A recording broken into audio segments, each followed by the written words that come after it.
안녕하세요. 저는 국민대 공간디자인학과랑 홍익대 세종 캠퍼스에 합격한 김정현이라고 합니다.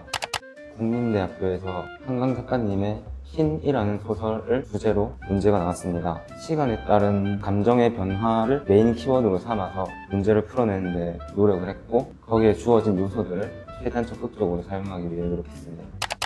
저는 일단 무엇보다 문제에서 무엇을 원하는지, 학교의 의도에 대해서 좀 집중했는데요. 국민대학교 문제에서는 문장에 남아있던 아쉬움이라는 감정과 시간에 따라 변화하는 과정, 그 두 가지에 집중해서 눈결정이 녹아내리는 모습과 그 모습에 담긴 감정을 표현했습니다. 특히 제가 선택한 전공이 공간디자인 학과이기 때문에 공기원근법을 사용해서 시간의 흐름에 따른 감정의 변화를 공간적으로 표현하고자 노력했습니다. 저는 9월 모의고사 전까지는 기초 디자인을 하고 있어서 9월 모의고사를 치고 성적이 나온 이후에 기초 소양을 시작하게 됐습니다. 제가 그동안 소묘나 색연필을 해본 적이 없어서 처음에는 건식 재료에 대해 적응하는데 되게 어려움이 많았는데, 선생님께서 주시는 과제를 열심히 해내면서 수업 시간에도 적극적으로 임하면서 건식 재료에 적응을 했던 것 같습니다. 특히 시험을 계속 치고 나서 피드백을 들으면서 제가 부족한 부분을 바꾸려고 노력을 했고, 기존의 합격작들을 보여주시면서 이 학교가 어떤 생각을 하고 어떤 관점을 추구하는지와 제가 어떤 방향으로 나아가야 되는지에 집중할 수 있었습니다.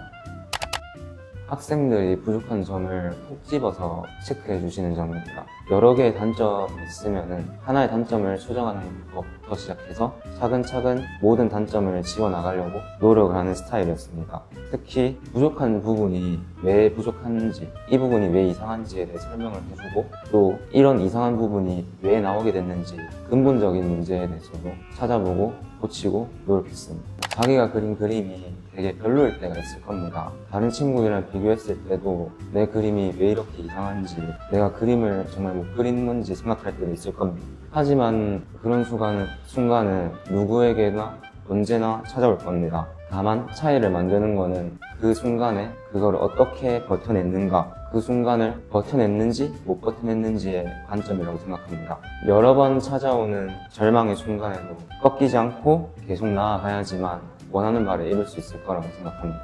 그러다가 보면 스스로에 대한 확신도 갖고 앞으로 나아갈 때 든든한 버팀목을 만들 수 있을 겁니다. 시험장에서 포기하지 않고 적극적으로 그림에 임하면 좋은 결과가 있을 거라 믿고, 꼭 잠도 충분히 자고 건강을 챙기면서 입시를 할 수 있었으면 좋겠습니다.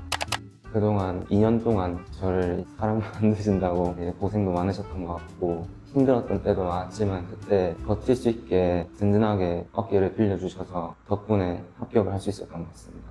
그동안 감사했습니다.